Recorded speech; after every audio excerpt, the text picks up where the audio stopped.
Well, the 2026 Senate elections are beginning to take shape, and Democrats are scrambling, and I mean scrambling hard, to find someone, anyone, to take on Republican Senator Susan Collins in the state of Maine. And spoiler alert, we all know it's not going well. They cannot find someone. Collins is a political juggernaut from the state of Maine, and the Democrat bench in the state of Maine is weaker than it has ever been. You're seeing people like Jared Golden saying, nope, not going to run. Sorry, just not going to happen.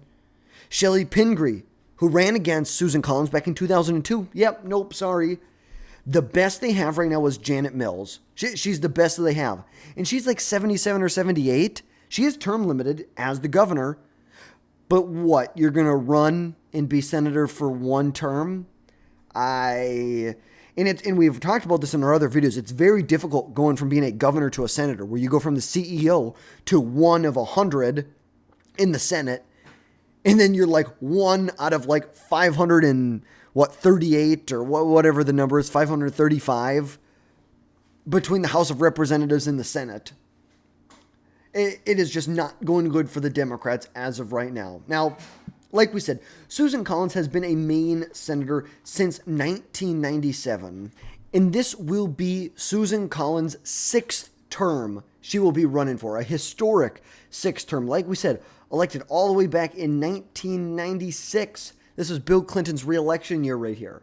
And she is a master when it comes to retail politics, with deep roots in the state of Maine and a knack for winning over independents, moderates, Democrats. And in 2020, she faced the toughest re-election that she had ever faced. You had Democrat Sarah Gideon. They spent over $200 million combined on the race. $200 million combined on the race. And she still won by like 9 percentage points. It was kind of nuts. But look at this.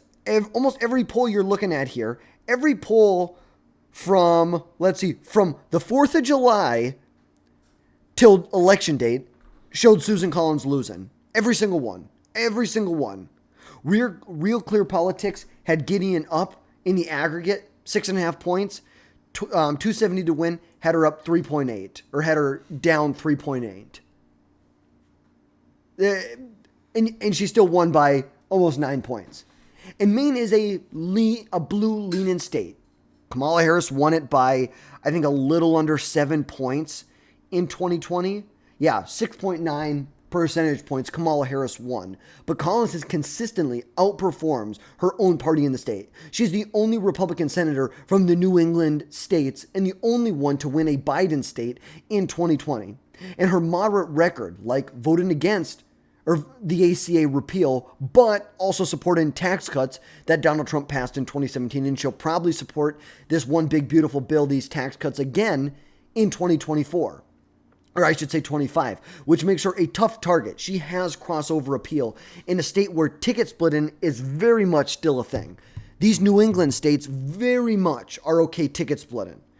They're okay voting for Kamala Harris by 31 points in Vermont, but then you jump over to the governor's side and they vote for Phil Scott by 51 points. They do the same thing in New Hampshire. They do the same. They just do not have an issue doing that. But, like we said, national Republicans are still going to be an all-in for her, because this is either a state that is held, or a seat that is held by Susan Collins, or a seat that's held by Democrats. It's as simple as that. And Senate Majority Leader John Thune has given her room to vote against some of the Trump nominees, some of the Trump legislation, knowing that she's the best shot they've got in Maine. Like, she is what they have. It's either her or I don't know who else. No other Republican is that popular statewide. Paul LePage, maybe, the former governor. He's running in Congressional District 2, though. It's just, we just don't see it. And Democrats see Maine as their best shot to flip a Senate seat in 2026. And I would say that North Carolina is probably their best shot, but just because you have Roy Cooper, a more vulnerable Republican. I think it's much more likely North Carolina. But Maine is the only Republican-held seat that voted for Kamala Harris in 2024. But here's the problem. They cannot find a top-tier candidate. They can't find any candidates, basically, to go against Collins.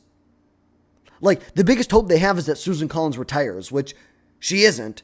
She's 72. She's already fundraising. She's organizing. She she's running again. She's running for re-election. And like we said, Janet Mills, who's 77, is the top recruit. And reportedly, Minority Leader Chuck Schumer has personally courted her, called her multiple times, and many meetings with her. But Janet Mills has been really non-committal at this point and has downplayed a run. It's like we talked about it. Look at her age. She's like 77 years old. Okay, who else do the Democrats have? They could have Jared Golden.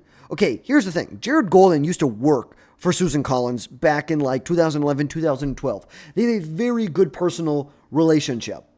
And he didn't endorse the Democrat in the 2020 election out of respect for Susan Collins because he is a Democrat.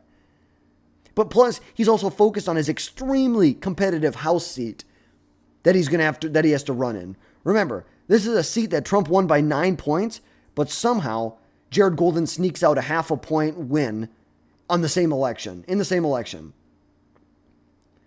And there's some other names. Representative Cheryl Pingree, she's already said she's not going to run, but I think she would be way too liberal to win statewide. Well, I shouldn't say too liberal. I just think against Susan Collins, she's not going to win. And there are some lesser known candidates. Natasha I don't know how to say her last name. Jordan Wood, Andrea LaFlame, they're long shots with no statewide profile. Janet Mills is basically the best they have, and she's very non-committal about running. But the question is why does this matter for the Senate? Now, the Republicans currently hold a 53-47 Senate majority, and 2026 is a tough map for Democrats. I mean, an extremely tough map. It's like, this is where I currently have the map. You know, right now, Democrats are stuck defending a lot of seats in purple or red-leaning states, like Michigan, like Georgia. While Maine is really the only clear pickup opportunity. I shouldn't say the only clear. It's North Carolina too. North Carolina is the clear one. But just because of the electorate of the state, they view this as their number one where they're going after. Like, North Carolina should be an easy, I shouldn't say easy, but it should be a big target for Democrats. They should be doing everything they can to get Roy Cooper to run, but he's being non-committal too. But if Democrats cannot field a strong candidate against Collins, their path to a Senate majority is brutal. Like it honestly is. Even if the Democrats hold all the seats, even if the Democrats hold all their seats, pick up North Carolina, pick up Maine, they're still only at 49. They're still at 49. Like where else are you going? Are you going to run Sherrod Brown in Ohio? Okay, well, it sounds like he might run for governor there. Maybe he'll run in the Senate side. We don't know yet. What are you going to hope that maybe an independent like Dan Osborne can flip someplace like Nebraska? You can hope some backlash from Trump's tariffs maybe will help the Democrats in Iowa. We know Trump's first midterm in 2018 in Iowa, there was no Senate race, but if you combine all 4 House races together and you look at the popular vote between all 4 of them, the Democrats did win the popular vote there. But still, you need to pick up two more. Where else are you going to get an outright majority? And still, what are you going to do with 51? Like, honestly, what are you going to do with 51 seats? Yeah, you can block Trump. But honestly, I just feel like it's very, very unlikely. And like we said, midterms usually favor the party out of power. And with Trump in the White House right now, Democrats could benefit from backlash and historical precedents but in this midterms. But only if they have a candidate who can actually capitalize on it. You know, the best example I would have, go back to 2022. Look on the Senate side. Republicans, they didn't flip any seats. They did not flip any seats. Look at this. They could have capitalized in Georgia.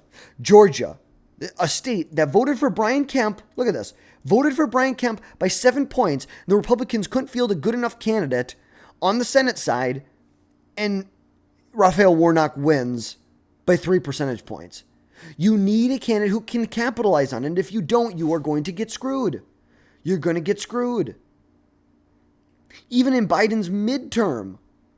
This is Biden's midterm right here. The Democrats flipped Pennsylvania. Because you had a bad candidate. You had a bad candidate who couldn't capitalize in Mehmet Oz. And you look in Maine, like their ranked choice voting system also adds a weird twist to it.